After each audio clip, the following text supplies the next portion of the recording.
வணக்கம். Welcome to கதை திரட்டு. இந்த வீடியோவில் நம்ம என்ன கதை கேட்க போறோம்னா, எழுத்தாளர் பிவிஆர் அவர்கள் எழுதிய அதிர்ஷ்ட தேவதை கதையின் நிறைவு பகுதி. வாங்க கதைக்குள்ள போகலாம்.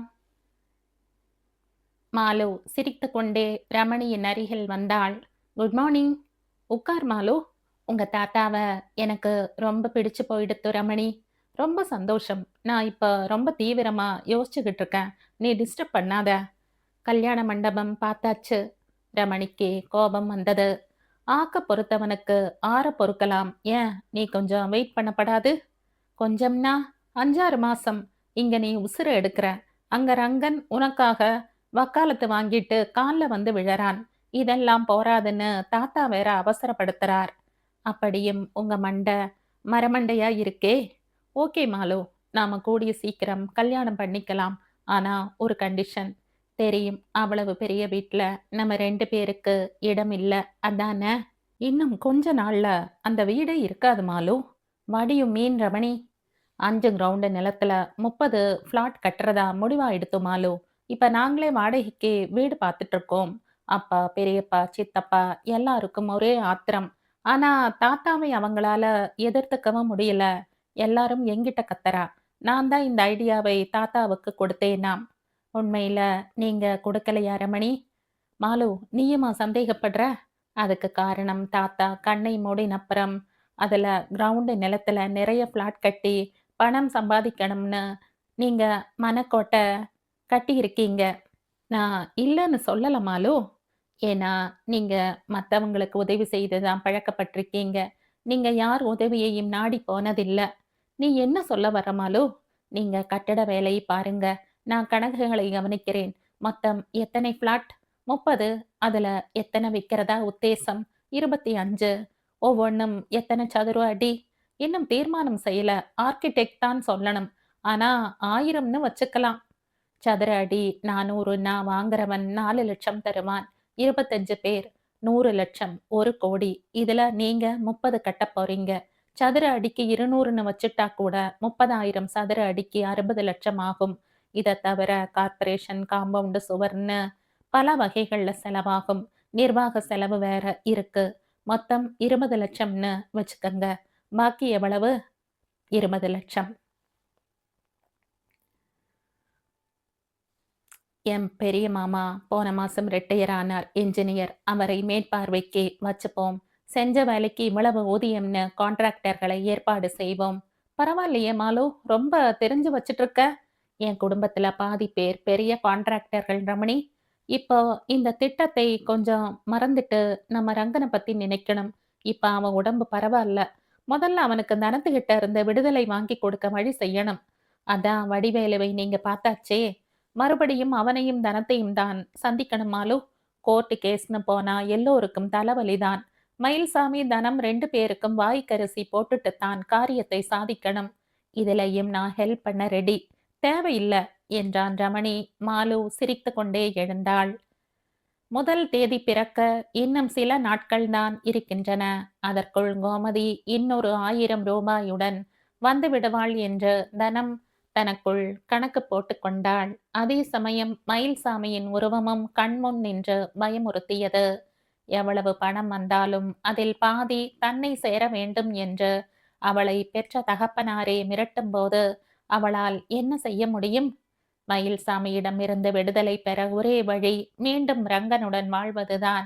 கோமதி சொல்லி இருக்கிறாள். மயிலாப்பூரிலேயே ஒரு பங்களா வாங்கி அவளையும் ரங்கனையும் குடியேற்றப் போவதாக. கோமதி அம்மா நல்லவள். அவளுடைய மனதை அறிந்து செயல்படுகிறவள்.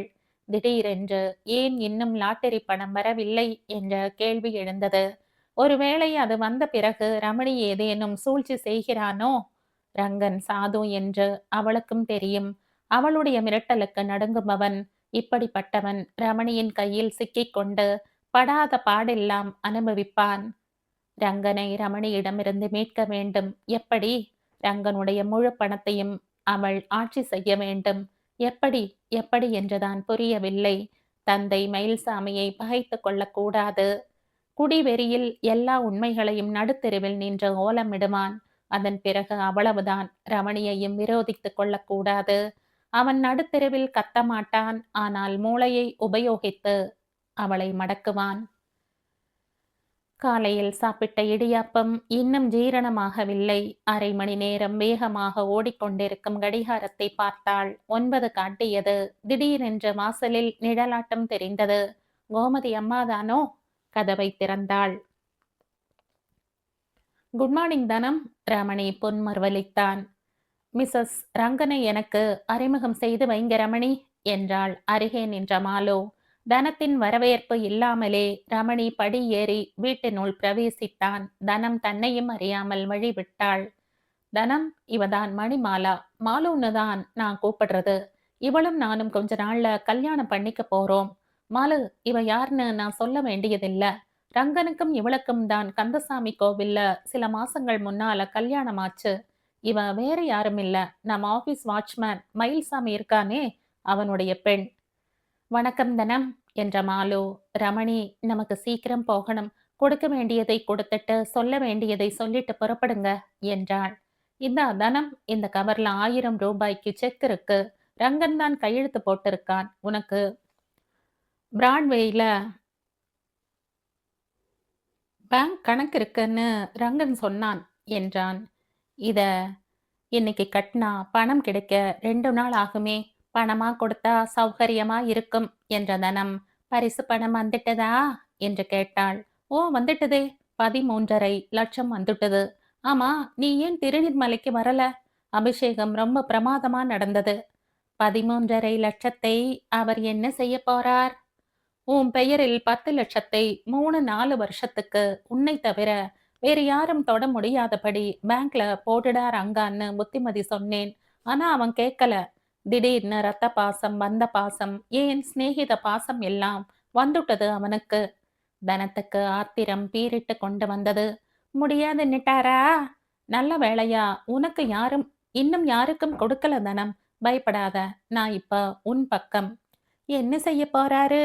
உங்க அம்மா புச்சா வீடு வாங்கி தரேன், நகை, அப்புறம் வைரக்கம்மலு, அப்புறம் புடவையெல்லாம் வாங்கி தரேன்னு சொன்னாங்களே. ஏன் மாருதி காரை மறந்துட்ட? ஆ, கார் வாங்கி தரேன்னு சொன்னாங்க என்ற தனம். அவர் உங்க சிநேகிதரு, உங்க வார்த்தையை தட்ட மாட்டாரு. நீங்க உறுதியா சொன்னீங்கன்னா கேட்பாரு. ஆஹா, அதெல்லாம் அப்பதனம். பணம் வந்த உடனே ஆளே மாறிட்டான். இன்னும் கொஞ்ச நாள்ல அவனை வேற எங்கானும் போயிடுன்னு சொல்ல போறேன். ஏன், என்னாச்சு? ஏன் பணம், ஏன் இஷ்டம்னு என்கிட்டயே பேச ஆரம்பிச்சிட்டான். மெய்யாலுமா? ஆமா தனம், நான் ஆபீஸ்ல ரங்கனை பியூனா தான் பார்த்திருக்கேன். ரொம்ப நல்லவன், சாது, பயந்த சுபாவம். இப்ப எல்லாம் மாறிட்டது. பணத்தை தாம் தூம்னு தெரிஞ்சவங்க தெரியாதவங்களுக்கெல்லாம் வாரி வழங்குறதுல குறியா இருக்கான். இங்க அனுப்பிச்சிடுங்க, நான் அவர் பெண்டை எடுத்து சரியாக்கிடுறேன் என்றாள் தனம். ரங்க இனிமே இந்த வீட்டு படி ஏறமாட்டான் தனம் என்றான் ரமணி. ஏன், ஏன், ஏனாம்? கும்பகோணத்துக்கு பக்கத்துல பட்டீஸ்வரம்னு ஒரு ஊர் இருக்கு. அங்க ரங்கனுடைய மாமா இருக்காரு. விவசாயம் பண்ணிக்கிட்டு இருக்காரு. இவரும் விவசாயம் பண்ண அங்க போக போறாரா? விவசாயம் பண்ண போனா பரவாயில்லையே, அது நாட்டுக்கு நல்லதாச்சே. மாமா பொண்ணு முறை பொண்ணாம், அவளை கட்டிக்க போறாரா? நாங்க என்ன சொல்லியும் ரங்க கேட்கல தனம் என்ற மாலு. இன்னும் 4-5 நாள்ல அவன் ஊருக்கு போறான் என்றாள். அதெப்படி அவர் இன்னொரு கல்யாணம் கட்டிக்கலாம்? நான் ஒருத்தி இருக்கிறப்ப? கேட்டேனே தனம், நான் பல வாட்டி கேட்டேன். அதுக்கு அவன் என்ன பதில் சொல்றான் தெரியுமா? சொல்றதுக்கே நான் கூசுது என்றான் ரமணி. என்ன சொல்றாரு? என் வாயால எப்படி சொல்றதுன்னு தெரியல தனம், மனசு கஷ்டப்படுறது. அந்த ஆள் என்ன சொன்னாரு? தனம் உருமினாள். பழைய வாட்ச், சைக்கிள், ரேடியோ இதையெல்லாம் வாங்கினா செகண்ட் ஹேண்ட்னு சொல்வாங்க இல்லையா? ஆமா, அதுக்கு என்ன இப்ப? நீ ஒரு செகண்ட் ஹேண்ட் பெண்ணாம். நீயும் உன் அப்பாவும் சூழ்ச்சி செய்து கந்தசாமி கோவில்ல தாலி கட்ட வச்சீங்களாம். அடுத்த வினாடி தனம் காற்று இழந்த பந்து போல சுருங்கிப் போனாள். அவளால் ரமணியின் கண்களை சந்திக்க முடிந்தாலும் வாய் திறந்து பேச முடியவில்லை. ரமணியே அவளுடைய உதவிக்கு வந்தான். நீ எதுக்கும் கவலைப்படாத தனம். அவன் மாமா பெண்ணை கல்யாணம் பண்ணிக்காம இருக்க நான் முயற்சி செய்யறேன். தனம் இதற்கும் பதில் சொல்லவில்லை. ரமணி தொடர்ந்தான். நான் கேட்ட ரங்கங்கிட்ட, ஏண்டா ஆம்பளைங்க ஒரு பெண்டாட்டி உசுரோட இருக்கிறப்ப இன்னொருத்தி கழுத்துல தாலி கட்டுறது நியாயம்னா, ஒரு பெண் தன் புருஷன் உசுரோட இருக்கிறப்ப இன்னொருத்தன் நீட்டுற தாலிக்கு கழுத்தை காட்டக்கூடாதா? இதுல என்னடா பொல்லாத தப்பு இருக்குன்னு மாலு இடைமறித்தாள். ரமணி, ரங்கன் சொன்னதை எல்லாம் இவகிட்ட சொன்னா பாவம் தனம் மனசு உடைஞ்சு போயிடுவா. வாங்க, நாம போகலாம். பணத்தை தான் கொடுத்தாச்சே. தனம் திடீரென்று சீறி எழுந்தாள். யோ, புரியுதியா? எல்லாமே புரியுது. நீ ஒரு ஆளா நின்னுகிட்டு என்ன தீர்க்க பாக்கற. இல்ல தனம், நீ நினைக்கிறது தப்பு. நான் ஒரு ஆளா நின்னு எதையும் செய்யல. எனக்கு துணையா முருகன், ஆறுமுகன், செந்தில்வேலன் இருக்காங்க. இவங்களெல்லாம் யாருய்யா? இவங்களுக்கெல்லாம் இன்னொரு பேரும் இருக்கு தனம். அதுதான் வடிவேலு. நான் வரட்டுமா? யோவ், யோவ், வால்டாக்ஸ் தெருவழியா போனா வடிவேலு இருக்கிற கோவில் எங்கேன்னு தெரியும். நான் வரேன். அந்த ரூ. 1000 செக்கை இன்னிக்கே பேங்க்ல கட்டிடு தனம். எதுக்கும் சரியா இருக்கான்னு ஒரு வாட்டி பார்த்துடு என்றாள் மாலு. ஏற்கனவே நகர்ந்து விட்ட ரமணியை பின்தொடர்ந்தவளாய். தனத்தால் கத்த முடியவில்லை. அவர்கள் மீது சீற முடியவில்லை. இடிந்து போய் உட்கார்ந்திருந்தாள். திடீரென்று இதுவரை அவள் உணர்ந்தறியாத பயமும் அவளை தாக்கியது. போலீஸ் வந்துவிடுமோ? அவள் ரங்கனை சபிக்கவில்லை. ரமணியை மனதார திட்டி தீர்த்தாள். இது நடந்த 10ஆம் நாள் அவளுக்கு மயில்சாமிக்கும் வக்கீல் நோட்டீஸ்கள் வந்தன. அன்று மொட்டை மாடியில் ஈர அரிசியை உலர வைக்க போன கோமதி திரும்பி வரும்போது ரங்கனுடைய அறைக்குள் தலை நீட்டினாள். கட்டிலில் உட்கார்ந்திருந்த ரங்கன் திடுக்கிட்டு எழுந்து நின்றான். ஏன்பா நிக்கிற? உட்காரு என்றாள் கோமதி. பிறகு, என்ன அது பெருசா கட்டில கிடக்கு? ஓ, ரமணி கட்டப்போற கட்டடத்தோட பிளானா என்றாள். ஆமாம்மா, ரமணி சார் சொன்னாரு. இந்த பழைய வீட்டை இடிச்சு தள்ளிட்டு 30 ஃப்ளாட்டு கட்ட போறதா. நீ கூட 3 ஃப்ளாட் வாங்க போறியாமே? ஆமாம், எதுக்கு உனக்கு 3 ஃப்ளாட்? சொன்னா தப்பா எடுத்துக்க மாட்டீங்களேம்மா. உனக்கு தப்பா பேசவே வராதே ரங்கா. அன்னைக்கு பேசிக்கிட்டு இருந்தப்ப கட்டடத்தை இடிக்கிறதுக்கு அப்புறம் ஆரம்ப வேலைகளுக்கெல்லாம் ரொம்ப பணம் தேவைப்படும். அதுக்கு வெளியில கடன் வாங்குறத தவிர வேற வழி இல்லைன்னு ரமணி சார் சொன்னாரு. தெரியும். வெளியில கடன் வாங்க வேணாம், வட்டி கொடுக்க வேணாம், என் பணத்தை எடுத்துக்கங்கன்னு நான் ரமணி சார் கிட்ட சொன்னேன். அதுக்கு அவரு சம்மதிக்கல. இதுவும் தெரியும். 2 நாள் முன்னாடி மாலு அம்மா வந்தாங்க இல்லையா? ஆமா, வந்தா. அதுக்கு என்ன? கடனா கொடுத்தா ரமணி வாங்கிக்க மாட்டார். ஆனா நீதான் ஒரு ஃப்ளாட் வாங்க போறியே, அதனோட விலையை இப்பவே அட்வான்ஸா கொடுத்துடுன்னு மாலு அம்மா சொன்னாங்க. அப்படியா? இது எனக்கு தெரியாது. ஆமாம்மா, மாலு போனப்புறம் யோசிச்சேன். ரமணி சாருக்கு உடனடியா எவ்வளவு பணம் தேவைன்னு எனக்கு தெரியாது. அதான் 3 ஃப்ளாட் வாங்குறதுக்கு 3 ஃப்ளாட் வாங்குறா. அதுக்கு உண்டான முழு பணத்தையும் கொடுக்கறதுன்னு முடிவு செஞ்சேன். தப்பா அம்மா? ரங்கா, உன் பேச்சை கேட்க கேட்க என் மனசு புல்லரிச்சு போறதுடா. நீ சாது, பித்துக்குழி, சாமர்த்தியம் போதாதவன். ஏன் ஒரு மந்தன்னு எல்லோரும் சொல்றாங்க. ஆனா நீ மந்தன் இல்லடா. பணம் வந்த வேளையோ என்னவோ உனக்கு சுயமா சிந்திக்க சாமர்த்தியம் வந்துட்டுது. நீ நன்னா இருக்கணும். அம்மா, எனக்கு ஒரு சின்ன ஆசை. என்னடா ரங்கா? இன்னும் 1 வருஷத்துக்குள்ள கட்டடம் வந்துடணும். 30 வீட்லயும் ஒரே சமயத்துல விழா எடுக்கணும். வீட்டு பெரியவர் முதல்ல உள்ளே வரணும். அவருக்கு பின்னாடி நீங்களும் ஐயாவும் ரமணி சாரும் மாலு அம்மாவும் விளக்கு, பூ, பழம் எல்லாம் எடுத்துட்டு வரணும். இதையெல்லாம் பார்த்து நான் சந்தோஷப்படணும். ஓ, நல்ல மனசுக்கு நீ நினைக்கிறபடியே நடக்கும்டா ரங்கா. சரி, சாப்பிட்டையா? நீ தான் ஹோட்டல்ல தான் சாப்பிடுவேன்னு பிடிவாதமா இருக்கையே. 1 மணிக்கு மாலு அம்மாவும் ரமணி சாரும் வரேன்னாங்க. அவங்க வந்தப்புறம் தான் சாப்பாடு. ரமணி ஹோட்டல்ல சாப்பிட மாட்டான். இல்லம்மா, இன்னைக்கு ஹோட்டல்ல சாப்பிட போறாரு. என்னடா விசேஷம்? என்னோட பிறந்த நாளு. அடமாடையா, இது ஏன்டா முன்னாடியே சொல்லல? வீட்ல வடை பாயசத்தோட உனக்கு விருந்து வச்சிருப்பனே என்றாள் கோமதி. நான் இதுவரையில என் பிறந்த நாளையே கொண்டாடினதில்ல அம்மா. இந்த வருஷம்தான் முதலா கொண்டாடுறேன். அதை வீட்ல கொண்டாடலாம் இல்லையா? சரி சரி, இப்ப மாலுவும் ரமணியும் எங்க போயிருக்காங்க? நீங்க கோபிச்சுக்க கூடாது. எங்க சொல்லு? மாம்பலத்துக்கு. அம்மாவுக்கு பட்டு புடவை, ஐயாவுக்கு ஒரு ஜோடி ஜரிகை வேட்டி, இதெல்லாம் எடுக்க போயிருக்காங்க. ரமணி சார் கோபிச்சு பாருன்னு மாலு அம்மா கிட்ட வாங்கியார சொன்னேன். ஆனா அவங்க ரமணி சாரை சமாதானப்படுத்தி அழைச்சுக்கிட்டு போயிருக்காங்க. கோமதி வாய் அடைத்து போய் நின்றாள். கண்கள் கனத்தன. ரங்கா, நீ 1000 காலம் நன்னா ஒரு குறைவும் இல்லாம வாழணும்டா. நான் மனசார உன்னை வாழ்த்துறேன் என்றாள் கோமதி. அவள் அவனுடைய பதிலுக்கு காத்திராமல் வெளியேறினாள்.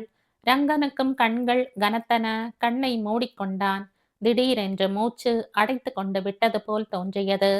ஏற்கனவே டாக்டர் திருமலை கொடுத்திருந்த மாத்திரைகளை அவசர அவசரமாக எடுத்து வாயில் போட்டு கொண்டான்.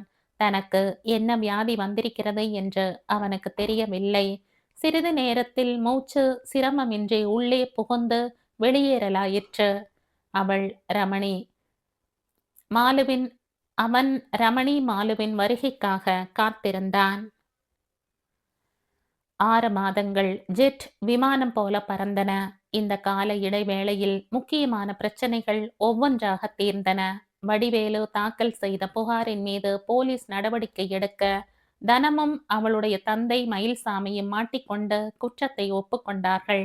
ரங்கனுக்கும் தனத்துக்கும் இனிமேல் எந்த சம்பந்தமும் இல்லை என்பதை கோர்ட்டே ஆணையிட உதவி செய்தார் வக்கீல்.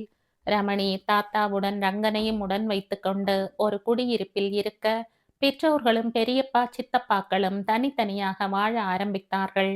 ஈவு இரக்கமின்றி பழைய வீடு இடிக்கப்பட்டது. கட்டட கலைஞர் 900 சதுர அடியில் 20 பிளாட்டுக்கான பிளானை வரைய ரமணி எம்எம்டிஏ மற்றும் கார்ப்பரேஷன் அலுவலகங்களை முற்றுகையிட்டான். கான்ட்ராக்டர் குஞ்சிதபாதத்தை ரமணிக்கு பல ஆண்டுகளாக தெரியும். நல்ல மனிதர், பிறரை ஏமாற்றினால் தம்மை இன்னொருவன் ஏமாற்றுவான் என்று பயப்படுகிறவர். ரமணி அவருடைய உதவியை நாடிய போது அவர் மறுமொழி பேசாமல் ஒப்புக்கொண்டான். ரமணி, நீ சாமான்களை வாங்கிக் கொடு. நான் என் ஆட்கள் படையை அழைச்சுட்டு வந்துடுறேன். அஸ்திவாரம் போடுற அன்னைக்கே மர வேலையும் ஆரம்பிச்சுடணும். என்னைக்கு நாள் பார்த்திருக்க என்றார் குஞ்சிதபாதம். குஞ்சு சார், மொத்தம் 20 பிளாட் தான் கட்ட முடியும்னு எம்எம்டிஏ சொல்லிட்டாங்க. இதுல எங்க குடும்பத்துக்கே 4-2 என் சிநேகிதன் புக் பண்ணி அட்வான்ஸா முழு தொகையையும் கொடுத்துட்டான். பாக்கி 16 தான் வெளியாருக்கு விற்க முடியும்.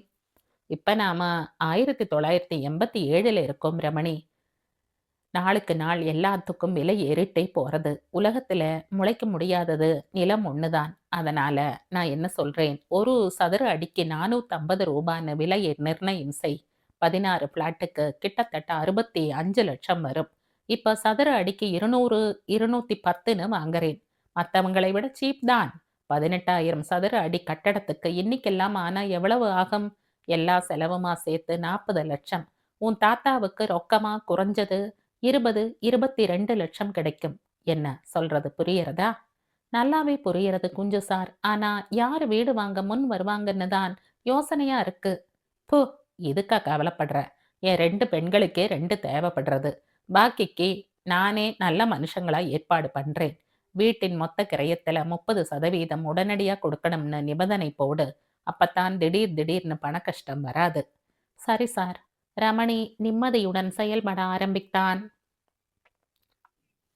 பல வேலைகள் அவனை நெருக்கியும் கூட அவன் தன் வேலையை ராஜினாமா செய்யவில்லை. ரமேஷ் சாண்டில்யா அவன் மீது அசைக்க முடியாத நம்பிக்கை கொண்டிருக்கிறான்.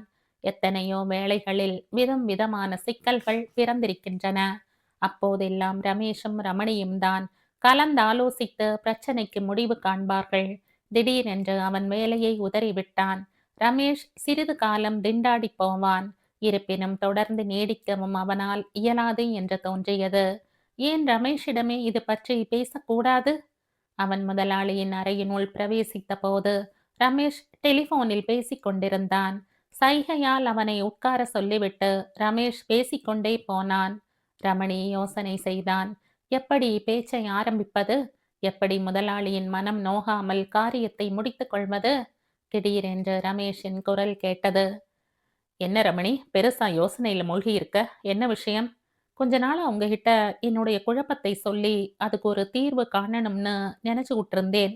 இன்னைக்கு தான் வேலை வந்ததாக்கும். அது சரி, உன் மனசு எப்பவும் கிளியரா இருக்குமே, அதை எப்படி குழம்பலாச்சு? ரங்கனோட ப்ராப்ளம் ஓவர், மாலுவோட ப்ராப்ளம் ஓவர். அது இன்னும் ஓவர் ஆகல சார். அவ கழுத்துல நான் தாலி கட்டினாத்தான் அவ ப்ராப்ளம் தீரும். கட்டாமலா இருக்க போற? நானும் உங்க கல்யாணத்துக்கு வராமலா இருக்க போறேன்? நான் சொல்ல வந்தது சொல்லு. நான் திடீர்னு சொல்லாம கொள்ளாம வேலையை விடுறது தப்புன்னு படுறது. என்ன வேலைய விடப் போறியா? இப்படி ஒரு எண்ணம் வேற உன் மனசுல இருக்கா? இப்பவே இல்ல சார். எப்பவா இருந்தா என்ன ரமணி? நெனச்சு பார்த்ததே சரியில்ல. ஆமா, என்ன காரணம்? அதையாவது சொல்லு. ரமணி தன் நிலைமையை விவரமாக கூறினான். சில்லி, இது ஒரு காரணமா? கான்ட்ராக்ட கொஞ்சுத மாதம் கட்டடம் கட்டிக்கிட்டு இருக்கிறப்ப, நீ என்ன குடைய பிடிச்சுக்கிட்டு மேற்பார்வை செய்ய போறியா? பேத்தல். இல்ல சார். மணல், சிமெண்ட், ஜல்லி தெரியும்பா. இதெல்லாம் நீ தான் வாங்கி கொடுக்க போற. அதுக்காக ராஜினாமாவா? நீ எப்ப வேணும்னாலும் வா, எப்ப வேணும்னாலும் போ. இல்ல நடுவுல போய் வர வேண்டியதா இருந்தாலும் பரவாயில்ல. என்னால யாருக்கும் சிரமம் இருக்கக்கூடாது சார். சம்பளத்த வாங்கிக்கிட்டா அது ஜீரணமாக வேண்டாமா? நீ இப்ப போகலாம் ரமணி. உன் ராஜினாமாவை நான் ஏத்துக்க மாட்டேன். அதுக்கு இன்னொரு காரணமும் இருக்கு. என்ன சார்? நான் இன்னொரு ஏஜென்சிக்காக காத்துக்கிட்டு இருக்கேன். அது கிடைக்க 3, 4 மாசம் ஆகும். அதுக்கப்புறம் என் முழு மூச்சும் அதுல போயிடும். ஏன் தெரியுமா? ஆல் இண்டியாவுக்கு நான் தான் ஒரு அமெரிக்க கம்பெனிக்கு ஏகபோக விற்பனையாளன். நான் அதுல மூழ்கிட்டா இதை யார் பார்த்துப்பா? ரமணியால் பதில் சொல்ல முடியவில்லை. நீ வெறும் குமாஸ்தாவா இருக்க மாட்ட. இதே ரூம்ல இப்ப நான் உட்கார்ந்துகிட்டு இருக்கிற நாற்காலியில நீ உட்கார்ந்திருப்ப. லாபத்துல உனக்கு 3ல 1 பங்கு வரும். ரமணி அயர்ந்து போனான். ரமேஷ் பேச்சின் திசையை திருப்பினான். உன் கட்டடம் எப்ப முடியும்? இன்னும் 8 மாசத்துக்குள்ள. அதுக்கப்புறம் என்ன செய்வ? அத பத்தி நான் இன்னும் யோசனை செய்யல. எல்லாருக்கும் வழிகாட்டுற நீ, உனக்கே ஒரு வழி வகுத்துக்க யோசனை பண்ணலையாக்கும்? ரொம்ப நல்லாத்தான் இருக்கு. அது சரி, எல்லா ஃப்ளாட்டும் வித்து போயாச்சா? 2 பாக்கி இருக்கு சார். என்னுடைய புது ஏஜென்சி வந்துடும். எனக்கும் 2 ஃப்ளாட் தேவைப்படும். சரி சார். இன்னும் 1 வாரத்துல அட்வான்ஸ் தரேன். வேற யாருக்கும் அலாட் பண்ணிடாத. சரி சார். மாலவையும் ரிசைன் பண்ணக்கூடாதுன்னு சொல்லிடு. அன்று மாலை ரமணிக்கு டெலிபோன் வந்தது. அம்மா விஷயத்தை கூறினாள். ரமணி பதறி போகவில்லை என்றாலும் கவலையில் முகம் வாடியது. என்ன ரமணி, யார் பேசினாங்க என்று கேட்டாள் மாலு. அம்மா, ரங்கனுக்கு உடம்பு சரியில்லையாம். நான் இப்பவே போகணும் மாலு. நானும் வரேன். நோ, நீ உன் வேலையை கவனி. நான் பாஸ் கிட்ட சொல்லிட்டு போறேன். 4:30 மணிக்கு அவன் தன் வீட்டில் இருந்தான். அம்மா அவனுக்காக காத்திருந்தாள். என்னம்மா ஆச்சு? புதுசா ஒண்ணும் ஆகலடா. டாக்டர் படிச்சு படிச்சு சொல்லி இருந்தார். தூசு நிறைய இருக்கிற இடத்துல ஒரு நிமிஷம் கூட நிக்கப்படாதுன்னு. இவன் 2 நாளா கட்டட வேலை நடக்கிற இடத்துல ஆணி அடிச்ச மாதிரி நின்னிருக்கார். அப்புறம் அப்புறம் என்ன அப்புறம்? டாக்டர் திருமலைக்கு ஃபோன் பண்ணேன். அவர் வந்தார். ரங்கனை தன்னோட கார்லயே அழைச்சுக்கிட்டு போயிட்டார். இசபெல் ஆஸ்பத்திரி தானே? ஆமாம். இந்த 6 மாசத்துல இது 3வது வாட்டி. 2 நாட்கள் தொடர்ந்து பிராணவாயுவை செலுத்தினார்கள். 3 மணி நேரத்துக்கு ஒரு தடவை ஊசி போட்டார்கள். ரங்கன் கண் திறவாமல் படுத்திருந்தான். 3ஆம் நாள் தெளிவு பிறந்தது. பிராணவாயு குழாயை அகற்றியாகிவிட்டது. ரமணி சார், ரங்கனுடைய குரல் கேவியது. உணர்ச்சி வசப்படாம இரு ரங்கா. இன்னைக்கு என்ன கிழமை ரமணி சார்? வெள்ளி என்ற அவன். இனிமே நீ வேலை நடக்கிற இடத்துக்கு போகக்கூடாது ரங்கா. சரி சார். நான் ஒண்ணு கேட்டா திட்டாம பதில் சொல்வீங்களா? நீ எது கேட்டாலும் நான் திட்டுவேன்னு உனக்கு நினைப்பா? நீங்க என்ன கோவிச்சுக்க மாட்டீங்கன்னு தெரியும் ரமணி சார். ஆனா என் கேள்வி முட்டாள்தனம்னு படுறப்போ உங்களுக்கு எரிச்சல் வரது. சரி சொல்லு. நான் 2 வீட்டுக்கு பணம் கட்டிட்டேன் இல்லையா ரமணி சார்? ஆமா கட்டிட்ட. அக்ரிமெண்ட்லயும் கையெழுத்து போட்டுட்ட. அதுக்கு இப்ப என்ன? பணமும் பேங்க்ல என் பேர்ல இருக்குல்ல. ஆமா, அதுக்கு என்ன? எனக்கு ஏதேனும் ஆயிடுச்சுன்னா? சும்மா பேத்தாத ரங்கா. நீ ரொம்ப நாளைக்கு உசுரோட இருப்ப. அப்படி இருக்கணும்னு தான் எனக்கும் ஆசை ரமணி சார். ஆனா என்னோட ஆசை எதுவுமே இதுவரையில நிறைவேறினது இல்ல. ஏன் லாட்டரியில பணம் வரலையா? நான் எதுக்காக நிறைய பணம் கிடைக்கணும்னு ஆசைப்பட்டேன் ரமணி சார். அது கிடைக்கலையே. இப்ப என் உடம்புல வலுவில்ல. ஆனா மனசு எதுக்கெல்லாமோ ஆசைப்படுது. எதுவும் நிறைவேறாமலே நான் போயிடுவேன். ஆனா கடைசி ஆசைன்னு சொல்வாங்களே, அது இப்ப வந்துடுத்து. நீ இந்த ரீதியிலேயே பேசிட்டு இருந்தா நான் இங்கிருந்து போயிடுவேன் ரங்கா. உன் கடைசி ஆசை என்னவா இருந்தாலும் அது என் காதுல விழ வேண்டாம். சரி ரமணி சார், இப்ப தூங்கு. தூக்கம் போயிடுத்து சார். படுத்து படுத்து முதுகெல்லாம் வலிக்குது. உட்கார்ந்து தலகாணியில சாஞ்சுக்கோ, இதமா இருக்கும். ரங்கன் அவன் சொன்னபடி உட்கார்ந்து கொண்டான். ரமணி சார், உயில் உயில்னு சொல்றாங்களே, சினிமாவுல பார்த்திருக்கேன். பணக்கார கிழவன் எழுதுவான். சுற்றிலும் பெண்டாட்டி பிள்ளைங்க நிப்பாங்க. இல்லாம போனா ஒரு வக்கீல் மட்டும் இருப்பாரு. அவரு எழுதுவாரு. பணக்காரன் கையெழுத்து மட்டும் போடுவான். உனக்குத்தான் பெண்டாட்டி பிள்ளைங்க யாரும் இல்லையே, பேசாம இரு. இல்ல ரமணி சார், நான் செத்து போயிட்டா என் அண்ணன் வந்துடுவான், ஓடிப்போன தம்பி வந்துடுவான். நியாயமா அவங்க தான் வரணும். நான் உயில் எழுதிட்டா அவங்களுக்கு ஒரு பைசா கிடைக்காம வழி செய்துவிடலாம் இல்லையா? என்றான் ரங்கன். ரமணி எழுந்தான், மெதுவாக நகர்ந்தான். என்ன சார் கோவமா? ஆமாம். இனிமே நான் உயிலை பத்தி உங்ககிட்ட பேச மாட்டேன் சார், இது சத்தியம். 4 நாட்களுக்கு பிறகு ரங்கன் வீடு திரும்பினான். தாத்தாவுக்கு அன்றைய தினசரியில் வெளியாகி இருந்த செய்திகளை படித்து கொண்டிருந்தான் ரமணி. திடீரென்று அவருக்கு அலுப்பு உண்டாயிருக்க வேண்டும். போதும்டா என்றார். அப்ப நான் கிளம்புறேன் தாத்தா. 2 காலும் வலிக்கிறதடா, ரத்தம் கட்டி போனாப்ல இருக்கு. ஏன் தாத்தா சுத்தி வளைக்கிறீங்க, பிடிச்சு விடுன்னு சொல்லுங்களேன். இதெல்லாம் நான் சொல்லித்தான் உனக்கு தெரியணுமா? காலை நீட்டி ஸ்டூல்ல வச்சுக்கங்க தாத்தா. அவர் கால்களை அவன் சொன்னது போல வைக்கவும் ரங்கன் அறையினுள் பிரவேசிக்கவும் சரியாக இருந்தது. என்ன ரங்கா என்று ரமணி விசாரிக்க, தாத்தா யாருடா, முதலாளி ரங்கனா? வா உட்காரு. அப்பப்ப ஆஸ்பத்திரிக்கு போயிட்டு வந்துட்டு இருக்கையா என்றார். ரமணி சார் நீங்க நகருங்க, தாத்தாவுக்கு நான் கால் பிடிச்சு விடுறேன் என்றான். நீ இப்ப 40 ரூபாய் வேலைக்காரன் இல்லடா ரங்கா, லட்சாதிபதி. 2 வீட்டுக்கு சொந்தக்காரன். கம்பீரமா அந்த சேர்ல உட்காரு என்றார் தாத்தா. ரமணி சிரித்தான். எதுக்குடா சிரிக்கிற? நீங்க பேசின விதம் என்ன சிரிக்க வச்சது. அது எப்படி ரங்கனால கம்பீரமா உட்கார முடியும்? 7வது தடவையா அவன் இசபெல் ஹாஸ்பிட்டல்ல இருந்து முந்தா நாள் தான் திரும்பி வந்தான். அமைதியா படுத்துக்கிட்டு ரெஸ்ட் எடுத்துக்கன்னு சொன்னாலும் கேட்கறது இல்ல. நேத்திக்கு மட்டும் அவன் 2 வாட்டி பில்டிங்கை போய் பார்த்துட்டு வந்தாச்சு. நீ பேசிண்டே இரு, காலை பிடிச்சு விடாத. ஓஹோ, அத மறந்துட்ட இல்ல? ரமணி ரொம்ப சுகமா இருக்குடா. உன் அப்பன் பெரியப்பன் யாரும் இதுவரைக்கும் இப்படி சிஸ்ரூஷை செஞ்சதில்ல. காரணம் என்ன தெரியுமா தாத்தா? என்னடா? அவங்க கால்களையே இப்ப யாராவது பிடிச்சு விடணும், அவ்வளவு வயசு ஆயிடுத்து. சரி, பில்டிங்ல இன்னும் என்னென்ன வேலை பாக்கி இருக்கு? முக்காலே 3 வீசமும் முடிஞ்சுட்டது தாத்தா. மொசைக்குக்கு ஆசிட் பாலிஷ் போட்டுட்டு இருக்காங்க. லைட் கனெக்ஷன் வந்தாச்சு எல்லா வீட்டுக்கும். அப்ப சீக்கிரமே குடி போயிடலாம்னு சொல்லு. ஆனா கான்ட்ராக்டர் குஞ்சு சொன்னபடி 8 மாசத்துக்குள்ள முடிக்கல. 87 முடிஞ்சு 88 பிறந்துட்டது. பொங்கல் முடிஞ்சு ஒரு நல்ல நாள் பார்த்து கிரகப்பிரவேசம் செய்யலாமடா. செய்யலாம் தாத்தா. பில்டிங்குக்கு என்ன பேர் வைக்கலாம்? ஒரு நல்ல பேரா சொல்லு. வெங்கடரமணி அப்பார்ட்மெண்ட்ஸ்னு பேர் வைக்கலாம்னு நினைச்சுக்கிட்டு இருக்கேன். என்னடா என் பேரா? எனக்கு என்ன நினைவு சின்னமா கட்டி இருக்க? இது உங்க ஐடியா தானே தாத்தா? என் ஐடியா எப்படியடா வந்தது? எல்லாம் உன் நச்சரிப்பு. முன்னெல்லாம் அடிக்கடி ஃப்ளாட் கட்டலாம் ஃப்ளாட் கட்டலாம்னு என்கிட்ட வந்து தொணப்ப. நான் கண்ணை மூடின மறுநாளே அதுக்காக பிரயத்தனம் செய்வேன்னு எனக்கு புரிஞ்சது. இவன் யார் நான் செத்தப்புறம் கட்டுறதுக்கு? நான் உசுரோட இருக்கிறப்பவே இவனுடைய ஆசை நிறைவேறட்டுமே அப்படின்னு தோணித்து. ஆமாம், நிகரமா எவ்வளவு மிஞ்சும்? கணக்கெல்லாம் சரியா எழுத 3 பேரை போட்டிருக்கேன் தாத்தா. நான் தினசரி எல்லாத்தையும் சரி பார்த்துட்டு தான் தூங்க போறேன். நீ என்ன செய்யறேன்னா இப்ப கேட்டேன். நன்னா பிடி, முழங்காலுக்கு கீழே. ஆடு சதையில கைய வை. குஞ்சு சொன்னார். குறைஞ்சது 20, 22 லட்சமாவது உங்களுக்கு லாபமா வரும்னு. எனக்கு என்னமோ அது குறைவா பட்டது. என்னடா சொன்ன? 20, 22 லட்சம் குறைவா பட்டதா? ஆமாம் தாத்தா. 25ஆவது தேர வேண்டாம்? அதுக்கு ஒரு வழி செஞ்ச. என்னடா செஞ்ச? எம்எம்டிஏ கார்ப்பரேஷன் அப்புறம் செக்ரட்டேரியட்னு எல்லா இடங்களுக்கும் நடையா நடந்து ஒரு ஸ்பெஷல் பெர்மிட் வாங்கினேன். எதுக்கு?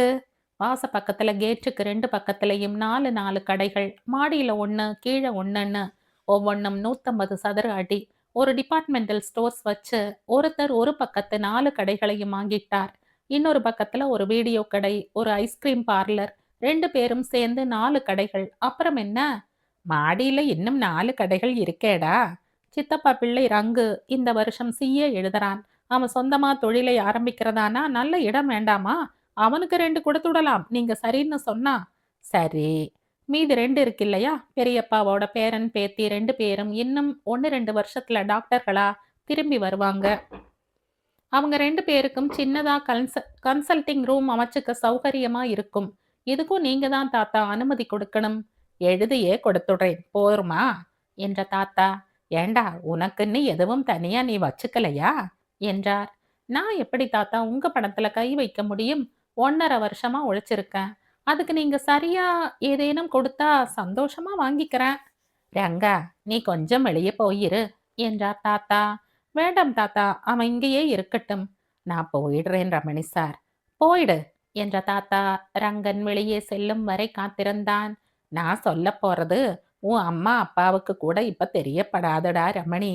விஷயம் அப்படி இருக்கிறப்ப ரங்கன் மட்டும் இருக்கலாமா? அது உன் அசத்து அசமஞ்சம். தத்து பித்துன்னு வெளியே சொல்லி வச்சா. சரி சொல்லுங்க தாத்தா. இப்ப எவ்வளவு லாபம் வர்றது? சுமாரா சொல்லு போரும்.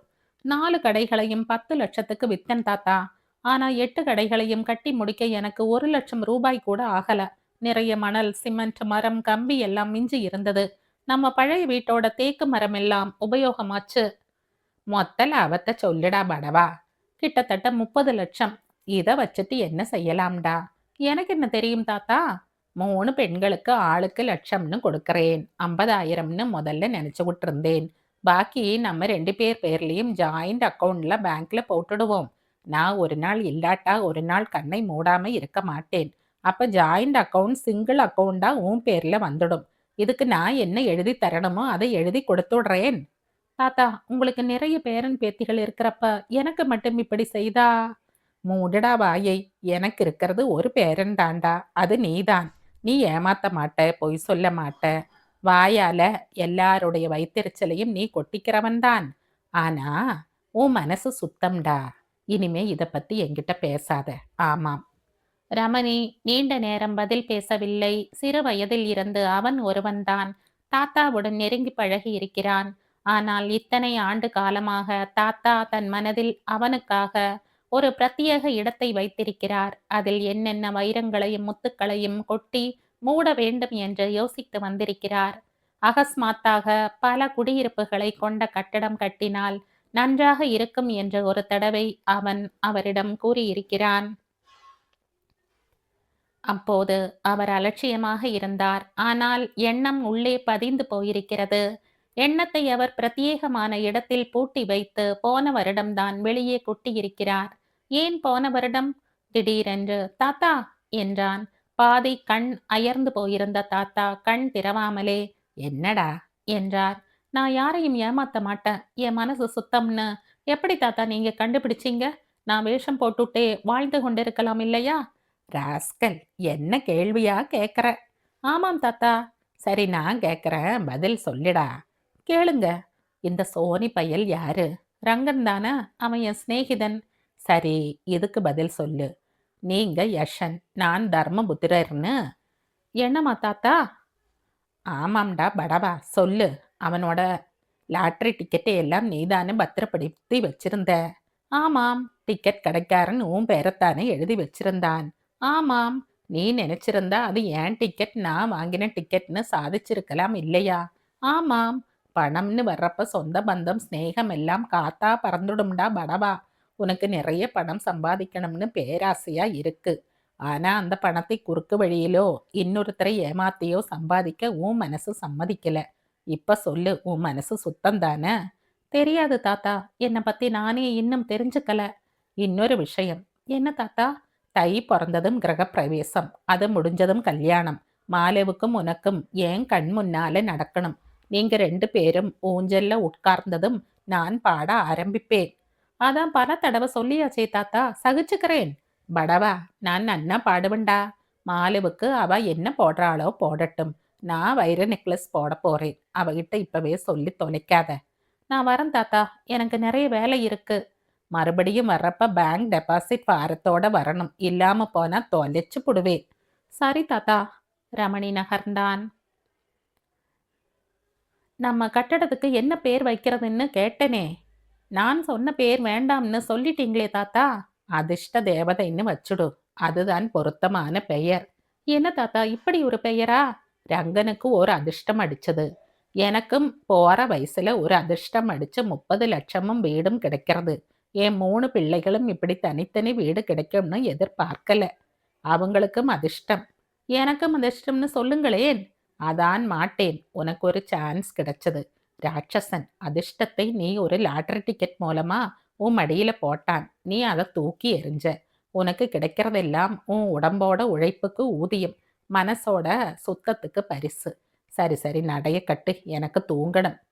ரமணி வெளியே வந்தான். அறைக்கே சற்று அப்பால் சுவரோடு சுவராய் ஒட்டிக்கொண்டு ரங்கன் நின்று கொண்டிருந்தான்.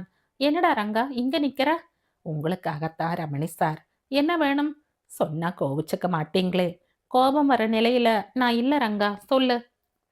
ரங்கன் சொன்னான். கோபம் வராத நிலையில் இருந்த ரமணிக்கு கோபம் வரவில்லை. ஆத்திரமும் ஆக்ரோஷமும் பீறிட்டு வந்தன. ராஸ்கல், உனக்கு என்னடா புத்தி மழுங்கி போச்சா என்றான். ரங்கன் பதில் கூறவில்லை. ரங்கன் ரமணியின் முகத்தை பார்த்தான். ரமணியின் முகத்தில் கோபம் மின்னியது.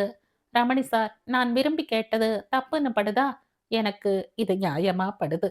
தனம் இப்ப என் பெண்ஜாதி இல்லைதான். நான் அவ புருஷன் இல்லைதான். ஆனா அவ கூட கொஞ்ச காலம் வாழ்ந்துட்டேன். அவ என்னை பணம் காசுக்கு ஏமாத்தி இருக்கலாம். ஆனா அவ எனக்கு சோறாக்கியும் போட்டிருக்கா. அப்ப அவளை போய் பார்த்து கையில 10,000 கொடுத்து கொஞ்ச நேரம் அவ கூட ஜாலியா. இல்ல ரமணி சார், நிச்சயமா அவ கூட ஜாலியா இருக்கணும்னு நான் போகல. அந்த எண்ணமே வரல. எதுக்கு அவளுக்கு போய் நீ பணம் கொடுக்கணும்? வடிவேலு கூட சொன்னாரு. அவரு தனத்தை விட்டு போறப்ப 5,000 கொடுத்தேன்னு. அவனே 5,000 கொடுத்தான்னா நீ 10,000 கொடுக்கறது? உன் அந்தஸ்துக்கு குறைஞ்சது 2,00,000 கொடுக்கணும். கொடுக்கறியா? கோபிச்சுக்காதீங்க ரமணி சார். ஆண்டவன் புண்ணியத்துல எனக்கு லட்சம் லட்சமா பணம் வந்திருக்கு. உங்க தயவுல 2 வீடு கிடைச்சிருக்கு. நான் நல்லா இருக்க வேணாமா? அதுக்கு தனம் மனசால கூட என்னை என்னைக்கும் திட்டக்கூடாது ரமணி சார். அவ கோபம் நிச்சயமா தணியாது. இந்த பணம் என்ன தண்ணியா? அவன் மேல கொட்டி அடைக்கிறதுக்கு? பேசாம இரு. ரமணி சார், ரமணி சார், நீங்க எனக்கு செஞ்சிட்டு இருக்கிற உதவிக்கு நான் உங்களுக்கு கோவில் கட்டுனா கூட பத்தாது. என்னோட எல்லா ஆசைங்களையும் நீங்க நிறைவேற்றி இருக்கீங்க. ஆஸ்பத்திரியில ராத்திரி பூரா கண் முழிச்சு பார்த்துருக்கீங்க. இந்த சின்ன ஆசையையும் நிறைவேத்துறீங்கன்னா சரி சரி நிறுத்து. ரமணி யோசித்தான். இனிமேல் ரங்கன் நனத்தை சந்திப்பதோ அந்த சந்திப்பு தொடருவதோ ரங்கனை மீண்டும் பாதிக்கக்கூடும். மயில்சாமியும் தனமுமாக சேர்ந்து கொண்டு அவனை படாத பாடுபடுத்துவார்கள். ரங்கா சார், நீ தனத்துக்கு 10,000 கொடுக்கணும்னு ஆசைப்படுற. ஓகே கொடு. அவ விடுற கோப கண்ணீர் உன்னை சுட்டு சாம்பலாக்க கூடாதுங்கிற. ஓகே, சாம்பலாக்க வேண்டாம். உன் கூட கொஞ்ச காலம் அவ குப்பை கொட்டி இருக்கா. ஓகே, 10,000 ரூபாயை அவ மூஞ்சியில தூக்கி எறியலாம். ஆனா அப்படி எரிய போறது நீ இல்ல, நான் தான். ரமணி இந்த மாதிரி கடுப்புடன் பேசி ரங்கன் கேட்டதில்லை. திடீரென்று அவனுக்கும் இதுவரை முனைந்திராத சினம் மென்மையாக முளைத்தது. ஏன் ரமணி சார், நான் போகக்கூடாது? ஏன் போகக்கூடாது? ஏன்னா அவளும் மயில்சாமியுமா உன் முதுகு தோலை பிச்சிடுவாங்க. மயில்சாமி இன்னும் ஜெயில்ல தான் இருக்கான் ரமணி சார். அப்போ தனம் ஒருத்தி போதும் உன்னை நார் நாரா கிழிச்சு அவ பேர்ல உன்னால போலீஸ் கேஸ். அப்ப தனம் ஒருத்தி போதும் உன்னை நார் நாரா கிழிக்க. அவ பேர்ல உன்னால போலீஸ் கேஸ் போட்டிருக்காங்க. அவளை கோர்ட்ல ஏத்தி வக்கீல் கோர்ட்டே சிரிக்கும்படியா கேள்வி எல்லாம் கேட்டிருக்காங்க. நீ இப்ப அவளை பத்தி கரிசனமா நினைக்கிற மாதிரி நிச்சயமா அவ உன்னை பத்தி நினைச்சிட்டு இருக்க மாட்டா.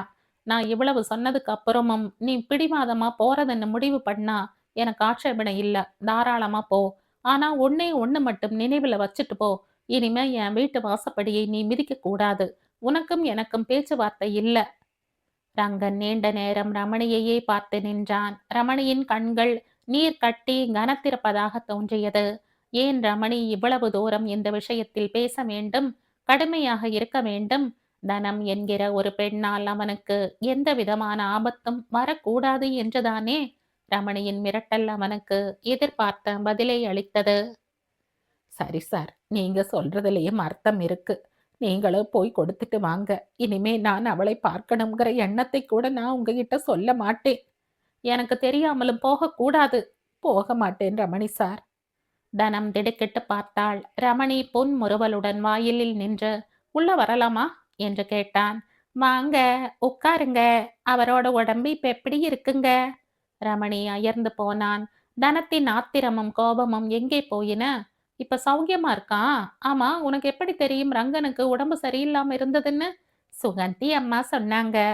மாலு ஆபீஸில் சொல்லி இருக்க வேண்டும். சுகந்தி காதில் விழுந்திருக்க வேண்டும். தனத்தை எங்காவது சந்தித்திருக்க வேண்டும். அப்படியா? அது சரி. நீ எப்படி இருக்க? ஜெயில இருந்து வந்தவை எப்படி இருப்பா? அப்படி இருக்க. ரங்கன் என்னை அனுப்பி இருக்கான். எதுக்கு? அவரோட பொருள் ஏதேனும் இங்கிருக்கா? சொல்லுங்க தேடித் தர்றேன். இல்ல தனம், இந்த பொருளை உன்கிட்ட கொடுக்க அவன் என்னை அனுப்பினான். ஒரு நீண்ட தோல் பையை அவன் அவளிடம் நீட்டினான். என்னங்க இது? பணம். பணமா? ஆமாம், 10,000 ரூபா. 10,000 ரூபாயா? எனக்கா? ஆமாம் தனம், உன் கூட ரங்கன் கொஞ்ச நாள் வாழ்ந்திருக்கான் இல்லையா? உன் நினைவு அவனுக்கு இன்னும் மறையல. உனக்கு ஏதேனும் உதவி செய்யணும்னு அவன் விரும்புறான். அவர் என் கூட இந்த ரூம்ல இருந்தாருங்க. அது நெசம்தான். ஆனா ஒரு நாள் கூட அவர் என் கூட வாழல. சத்தியமா வாழல. வாழணும்னு அவர் ஆசைப்பட்டாரு. ஆனா அதுக்கு நான் இடம் கொடுக்கல. என் விஷயத்துல அவர் முதல்ல இருந்த கடைசி வரை சுத்தமாத்தான் இருந்தாரு. நான் தான் அவரை ஏமாத்திக்கிட்டு இருந்தேன். அதுக்கான தண்டனையையும் வாங்கிட்டேன். தோல்பை இன்னும் ரமணி நீட்டிய கையிலேயே இருந்தது. எல்லாத்தையும் சொப்பனம்னு நினைச்சு மறந்துடு தனம். இந்தா இத வாங்கிக்க. எனக்கு வேணாம் சார். எனக்கு யார் பணமும் வேணாம். இந்த 10,000 என் ஆயுசு பூரா வருமா? நான் ஊதாரி தாம் தும்னு செலவழிச்சுக்குவேன். அப்புறம் இன்னைக்கு இருக்கிற நிலைமை தானே. நான் நன்னி கெட்ட பொண்ணு. ஒரு ஆளை கட்டிக்கிட்டு அவன ஏமாத்தின பஜாரி.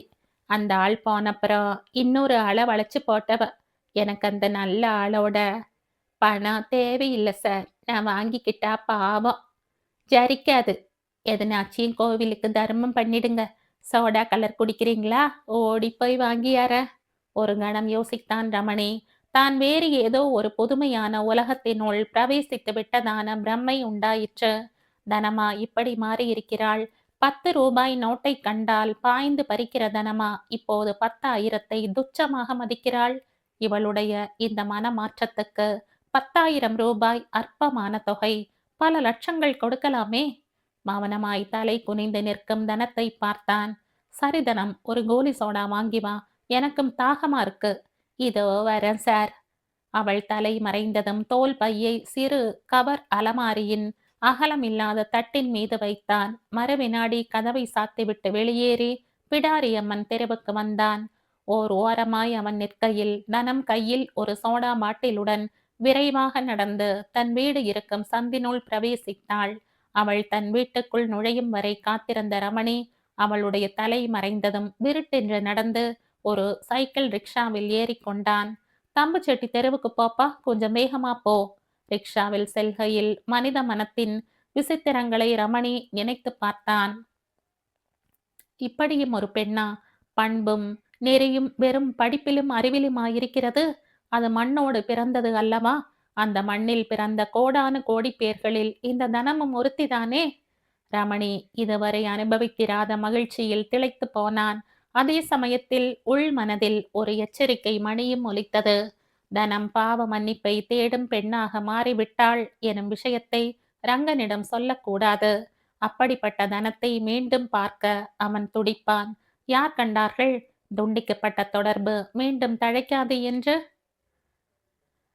அந்த வருடம் தை மாதத்தில் கிரக பிரவேசம் நடத்துவது என்று முடிவு செய்தார்கள். தாத்தாவுக்கு அன்றைய தினசரியை ரமணி மடித்து கொண்டிருக்கையில் அம்மா கோமதி ஒரு பாத்திரம் நிறைய இட்லியும் எண்ணெய் மற்றும் சட்னி சகிதமாக பிரவேசித்தாள்.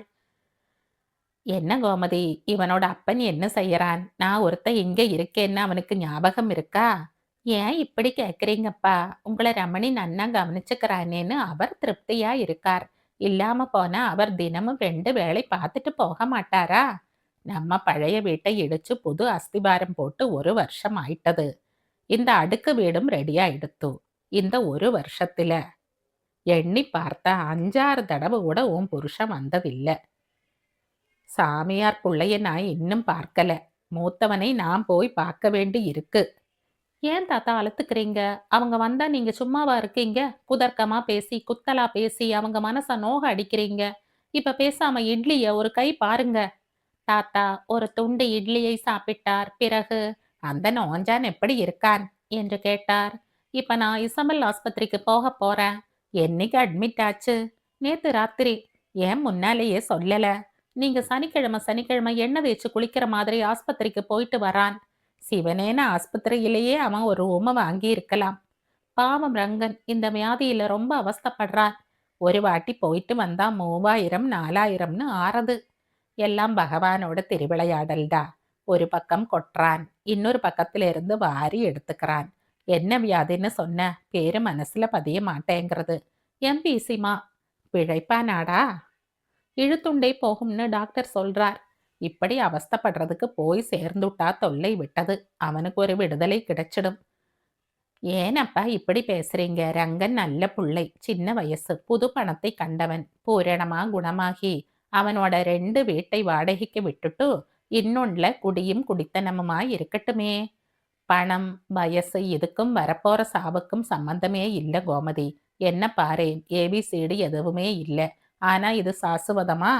ஏதேனும் ஒரு காரணம் வரும், பொட்டுன்னு போயிடுவேன். அதென்ன ஏபிசிடி என்றாள் Gomathi. A arthritis, B blood pressure, C cardiac அதான் ஹார்ட் சம்பந்தப்பட்டது, அப்புறம் டி டயபெட்டிஸ் என்றான் ரமணி. கோமதி சிரித்தாள். பிறகு, கிரகப்பிரவேசத்தின் போது பசுமாடு வரணும்னு சாஸ்திரம் இருக்குடா ரமணி என்றாள். கீழ் ஃப்ளோர் வீட்டுக்குள்ள பசுமாடு தலை நீட்ட ஏற்பாடு செய்யறேன் அம்மா. ஆனா முதல் மாடி 2வது மாடி எல்லாம் அது ஏறி இறங்காது. பசுமாடின்னு நீ சொன்னப்ப எனக்கு மாலி ஞாபகம் வந்தது. கூரை, திருமாங்கல்யம் இதெல்லாம் நம்ம செலவு. கோமதி, நீயும் ரமணியும் அவளை அழைச்சிட்டு போய் வாங்கி கொடுங்கோ. ரமணி, வேணுங்கிற பணத்தை பேங்க்ல இருந்து டிரா பண்ணு. சரி தாத்தா. தை மாசம் 10ஆம் தேதி கிரகப்பிரவேசம், 17ஆம் தேதி கல்யாணம், 2 நல்ல காரியங்கள் என்றார். கிரகப்பிரவேசம் அமோகமாக நடந்தேறியது. ஒரே ஒரு குறை என்றாலும் அது மாபெரும் குறைவாகப்பட்டது ரமணிக்கே. ரங்கன் இன்னும் ஆஸ்பத்திரியிலேயே இருந்தான். கட்டட கலைஞரின் திட்டத்துக்கு ஏற்ப இன்ஜினியர் குஞ்சிதபாதம் கட்டடத்தை கட்டினார். ஓய்வு பெற்ற நிபுணர் மாலுவின் மாமா அவ்வப்போது ஆலோசனைகள் அளித்து மேற்பார்வையும் செய்தார். சிறியதும் பெரியதுமாக மொத்தம் 18 குடியிருப்புகளே கடைசியில் உருவாகி ஒரே சமயத்தில் கிரகப்பிரவேசம் கோலாகலத்துடன் நடந்து முடிந்தது. தன்னுடைய நீண்ட நாளைய ஆசை நிறைவேறியும் கூட ரமணியால் மனமாற மகிழ்ச்சியுடன் கொண்டாட முடியவில்லை. தாத்தா அவனுக்கு ஆசை விதைகளை அள்ளி கொடுத்திருந்தாலும் அவை முளைவிட்டு வளர காரணமாக இருந்தவன் ரங்கன். அந்த ரங்கன் விழாவில் கலந்து கொள்ளாமல் ஆஸ்பத்திரியில் வீழ்ந்து கிடந்தான். அவன் மீண்டும் வெளிவந்த போது ரமணி அவனை ஒரு புது மாருதியில் புது வீட்டுக்கு அழைத்து வந்தான். ரங்கா, இப்ப எப்படி இருக்க? அமாவாசை முடிஞ்சு சந்திரன் வளர மாதிரி சுகமா இருக்கே ரமணி சார். ஆனா இது எத்தனை நாளைக்கு? மறுபடியும் எப்ப மூச்சு திணறுமோ? எப்ப டாக்டர் இதே ஆஸ்பத்திரியில வந்து வைத்தியம் பார்ப்பாரோ? யார் கண்டது? எல்லாம் காலப்போக்குல சரியா போயிடும் ரங்கா. ஏ ரமணி சார், உங்களுக்குள்ளேயே போய் சொல்லிக்கிட்டு என்ன சமாதானப்படுத்த பாக்குறீங்க?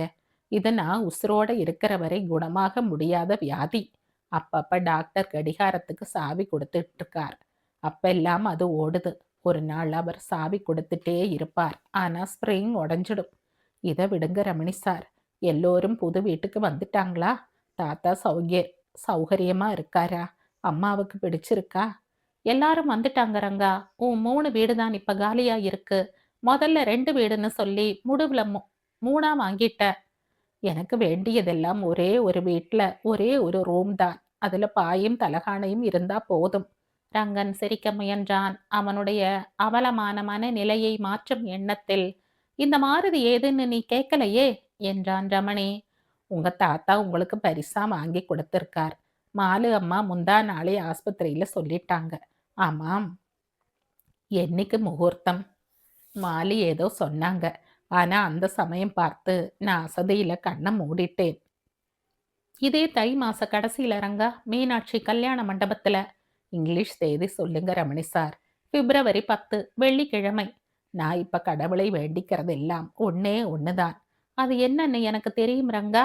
அப்ப சொல்லுங்க. அன்னைக்கு உடம்பு திடமா இருக்கணும், ஆஸ்பத்திரியில இருக்கக்கூடாது. கரெக்டா சொல்லிட்டீங்க ரமணி சார். அந்த வடிவேலு சொந்த தொழில் ஆரம்பிச்சுட்டானா? முந்தா நாள் உன்னையும் அழைச்சுக்கிட்டு வர சொல்லி இருந்தான். ஆனா நீ. சரி விடுங்க. நான் எப்பவும் புத்தியில 2ம் கெட்டான். இப்ப உடல் நலத்திலேயும் 2ம் கெட்டான் என்ற ரங்கன் விரக்தியுடன்.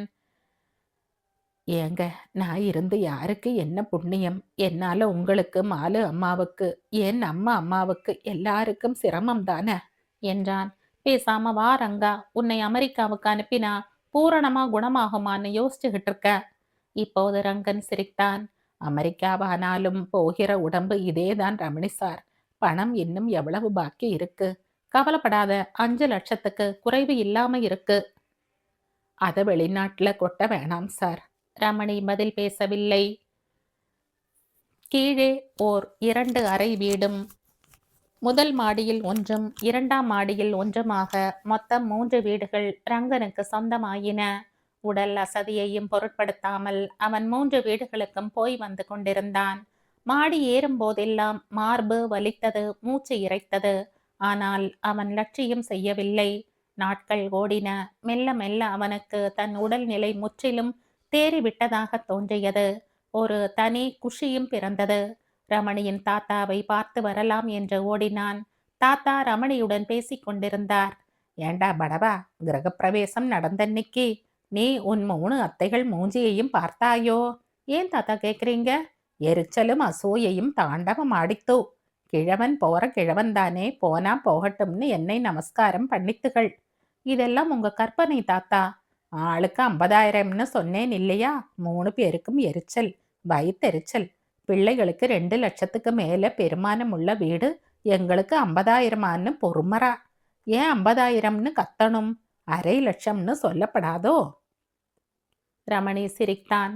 அத்தைகளுக்கு நீங்க செஞ்ச காரியம் ஓர வஞ்சனையா படுறது. நீங்க ஒண்ணு செய்யலாம் தாத்தா. படவா, நீ எனக்கு புத்தி சொல்ல போறியா? அது எப்படி முடியும் தாத்தா? யோசனை தானே சொல்ல வரேன்.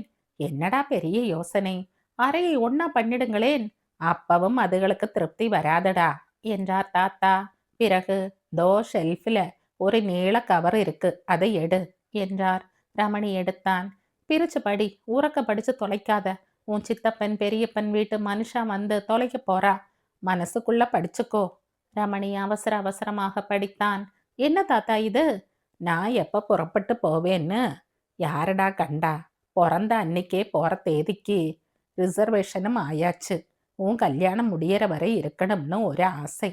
உங்க வீட்டையும் எல்லா பணத்தையும் ஏன் பேர்ல எழுதி வச்சிருக்கீங்களே தாத்தா? ஏன் இஷ்டம். பெரியப்பா, சித்தப்பா, பெரியம்மா, சித்தி, அவங்க பிள்ளை, பெண்கள் எல்லோரும் என்னை கரிச்சு கொட்டுவாங்க தாத்தா. எல்லாத்தையும் ஒரு மூட்டையில போட்டு கட்டி சமுத்திரத்துல எரி. நான் எழுதுனதுதான். நீ படிச்சது நகல்தான். ஒரிஜினலை ரிஜிஸ்டர் பண்ணி ரிஜிஸ்டார்கிட்டயே டெபாசிட் பண்ணிட்டேன் என்று சொன்ன அவர், இப்ப எவ்வளவுடா நம்ம ஜாயிண்ட் அக்கவுண்ட்ல பணம் இருக்கு? 12 லட்சம். கண்ணா பின்னான்னு செலவழிச்சு தொலைக்காத தாத்தா. இந்த உயிலை கை வைக்க மாட்டேன். எழுதினா எழுதினதுதான். பூரா எல்லாத்தையும் அனுபவிக்க எனக்கு என்ன அருகதை இருக்கு தாத்தா? நீ சின்ன வயசுல இருந்து எங்கிட்ட இருந்து எதையும் எதிர்பார்க்காம தாத்தா தாத்தான்னு உசிரை விட்டுருக்கேடா படவா. பிரத்தியார் காசுக்கு நீ என்னைக்குமே ஆசைப்படலேடா ராஸ்கல். ரமணியின் கண்கள் கனத்தன. தாத்தா தம் உணர்ச்சிகளை உள்ளடக்கி கொண்டு கத்துகிறார் என்பதை மட்டும் அவன் புரிந்து கொண்டான். ரமணி சார், இங்கதான் இருக்கீங்களா? ரங்கன் பிரவேசித்தான். யாருடா? ரங்கனா, நீ எப்படா புகுந்த வீடு போய் திரும்பின என்றார் தாத்தா. ஆஸ்பத்திரியை சொல்றார் என்றார் ரமணி. ரங்கன் விழிப்பதைக் கண்டு, 4 நாள் முன்னாடி ஐயா, உன் தலைவிதி. லட்சம் லட்சமா பணம் இருந்தும் அனுபவிக்க முடியல பார்த்தியா? நாம ஆசைப்பட்டதை கொடுத்த கடவுள் நாம் ஆசையே படாததையும் கொடுக்கறாருன்னு இப்பத்தான் புரிஞ்சுக்கிட்டேன் ஐயா என்றான் ரங்கன். அப்ப உனக்கு ஞானம் பிறந்தாச்சுன்னு சொல்லு. ஐயா, சௌகரியமா இருக்கீங்களான்னு விசாரிக்க வந்தேன். உன் சௌகியத்தை விசாரிக்க 8 பேர் ஆஸ்பத்திரிக்கு வர வேண்டி இருக்கு. நீ என்ன விசாரிக்க வந்திருக்கையாக்கும்? இப்ப நான் திடமா இருக்கேன் ஐயா. உங்க காலை பிடிச்சு விடட்டுமா? உன் புத்தி போறதே.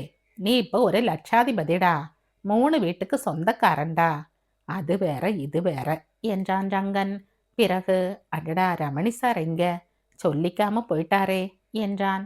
அம்மாவை பார்க்க போயிருப்பான். ஐயா, என்னடா? ரமணி சாருக்கு கல்யாணம் நடக்க போகுது. அவர் எனக்கு மனுஷ தெய்வமா இருக்கார். நான் எதனாச்சும் செய்யணும். செய்ய நீங்க உதவி செய்யணும். என்ன உதவி? டாக்டர் திருமலை வீடு தெரியும். ஆனா நல்ல வக்கீல் வீடு எங்க இருக்குன்னு தெரியாது. எதுக்குடா உனக்கு வக்கீல்? தேவைப்படுது.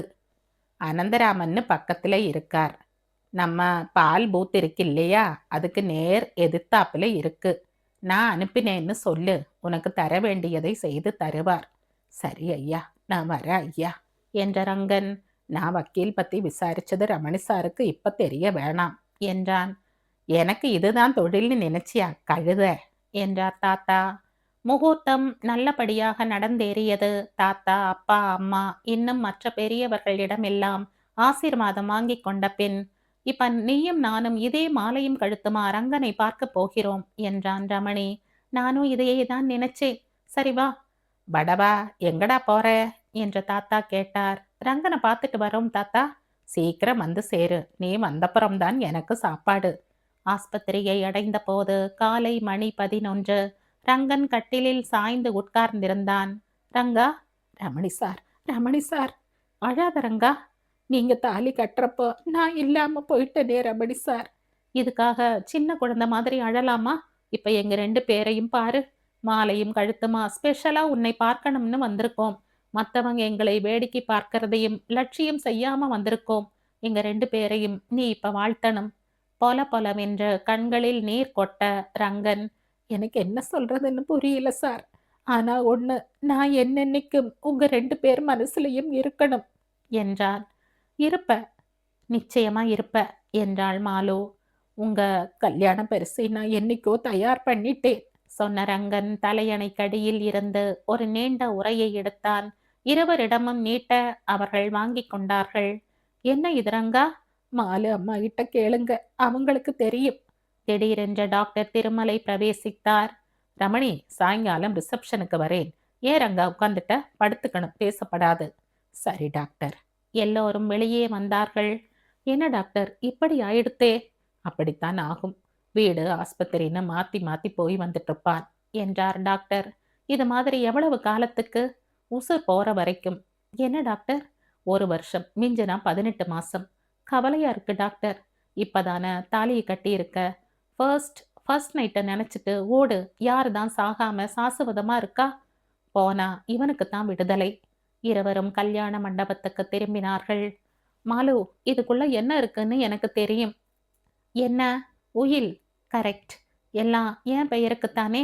கரெக்ட். ரங்கன் உசுரோட இருக்கிற வரைக்கும் இருக்கட்டும். ஒரு நாள் அவன் போயிடுமான். அந்த நாள் பிறக்கிறப்ப நம்ம கண்ணுல கண்ணீர் வரப்படாது. மனசார அஞ்சலி செய்துட்டு அவன் சொத்தை நல்ல வழியில அவன் பெயர்லயே செலவு செய்வோம். அத பத்தி இப்ப என்ன யோசனை ரமணி? அவனோட பணத்துல நயா பைசா நீங்க கை வச்சதில்ல. அவன் போனாலும் உங்க குணம் மாறாது. மாறணும்னு சொல்றியா? மாறிட்டா அப்புறம் நீங்களும் ஒரு சாதாரண மனுஷன் தானே? நான் இப்ப ஒரு சாதாரண மனுஷனுக்கா மனைவியாயிருக்கேன் என்றாள் மாலு. ரமணி மௌனமானான். கழுத்து மாலையை விட மனதில் மாலையாக வீழ்ந்துவிட்ட ரங்கன் கனமாக தோன்றினான்.